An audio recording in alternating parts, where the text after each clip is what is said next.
बधाई हो राहुल भाई, आप बाप बनने वाले हैं। ये बोलते हुए डॉक्टर हैंडशेक करने के लिए हाथ बढ़ाते हैं। राहुल साहब ये सुनने के बाद जैसे आसमान टूट पड़ता है, लेकिन फिर भी स्माइल करते हुए राहुल डॉक्टर के साथ हैंडशेक करते हुए उनको थैंक्स बोलता है। डॉक्टर को सी ऑफ करके राहुल जब उसकी वाइफ रितिका के रूम पर आता है, रितिका उससे पूछती है, मुझे क्या हुआ है? अचानक मैं सेंसलेस क्यों हो गई? मुझे कोई बड़ी बीमारी तो नहीं हो गई?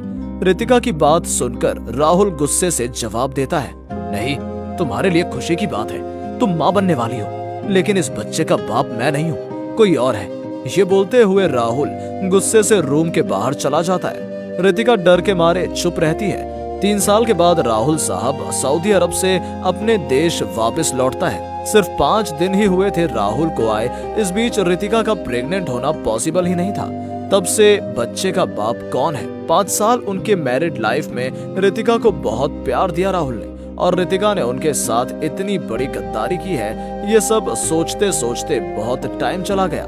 रात में राहुल घर जाते वक्त नोटिस करता है कि रितिका किसी के साथ फोन पे बात कर रही है। सुनील प्लीज तुम कुछ करो, मैं माँ बनने वाली हूँ। राहुल को सब पता चल गया, चलो हम शादी कर लेते हैं, मैं राहुल को डिवोर्स दे दूंगी।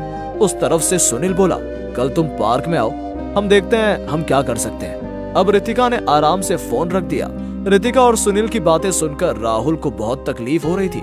राहुल गुस्से से रूम पे जाकर बोला, आखिरकार मेरा अपने कजन भाई और मेरी वाइफ ने मुझे इतना बड़ा धोखा दिया। मैं कितना मेहनत करके विदेश में रहकर अर्न करता हूँ, परिवार को छोड़कर सबसे दूर रहकर मैं कमाता हूँ, लेकिन कभी भी तुम्हें किसी भी चीज की कमी महसूस नहीं होने दी।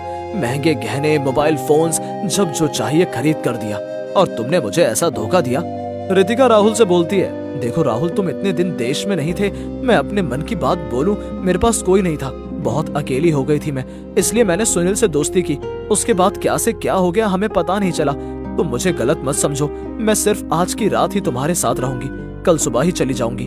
अब राहुल बहुत आश्चर्य होते हुए रितिका को देखता है। इतना स्वार्थी लड़की से वो प्यार करता है, जिसको एक अच्छी लाइफ देने के लिए वो विदेश में पड़ा हुआ है, वही आज ऐसा बोल सकती है। राहुल नफरत से रूम से बाहर चला जाता है। अगले दिन रितिका अपने गहने, सामान और लगेज पैक कर लेती है और घर से निकल जाती है। राहुल से एक बार भी बात करने की कोशिश भी नहीं करती है। इधर राहुल जिससे इतना प्यार करता था, उसको जाते हुए देखकर बहुत रोता है। रितिका जाकर देखती है सुनील ऑलरेडी पार्क में खड़े वेट कर रहा है। रितिका को देखकर बहुत गुस्से से बोलता है, क्या हुआ?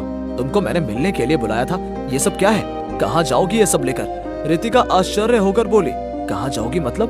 कल तो मैंने तुमसे कहा था ना, मेरे पेट में तुम्हारा बच्चा है, राहुल को सब पता चल गया है, तुम मुझसे शादी कर लो, इसके सिवा और कोई चारा नहीं है मेरे पास, मैं वो घर छोड़कर चली आई हूँ। सुनील गुस्सा होकर बोलता है, तेरी जैसी गंदी लड़की से मैं शादी करूंगा? हाँ, राहुल भैया ने तुझे इतना पैसा, इतना प्यार दिया, उसके बाद भी तूने उसे धोखा दिया। मुझे धोखा नहीं देगी उसकी क्या गारंटी है? सुनील की बातें सुनकर रितिका जैसे टूट सा जाती है। गुस्से से वो सुनील के गाल पर एक थप्पड़ मार देती है। इतने दिनों से मैंने तुझे कितना पैसा दिया, तुझे कितना प्यार किया है, और आज तूने मुझे शादी करने से मना कर दिया। मैंने इतने दिन ऐसे घटिया आदमी के साथ अपने बिताए, और राहुल मुझसे प्यार करता है, मुझे इतना भरोसा करता है, तेरे लिए मैंने उसको धोखा दिया।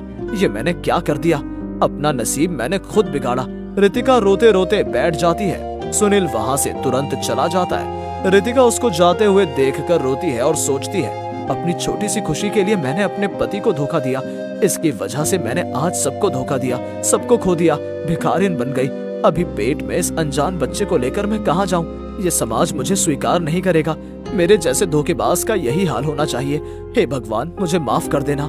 राहुल जैसे अच्छे इंसान को खुश रखना। मेरे जैसा लालच में आकर कोई भी लड़की ऐसा कभी ना करे। एक सुखी परिवार में प्यार रहने से ज्यादा कुछ भी नहीं होता। अपने पति व पत्नी का भरोसा तोड़कर कोई सुखी नहीं रह पाता।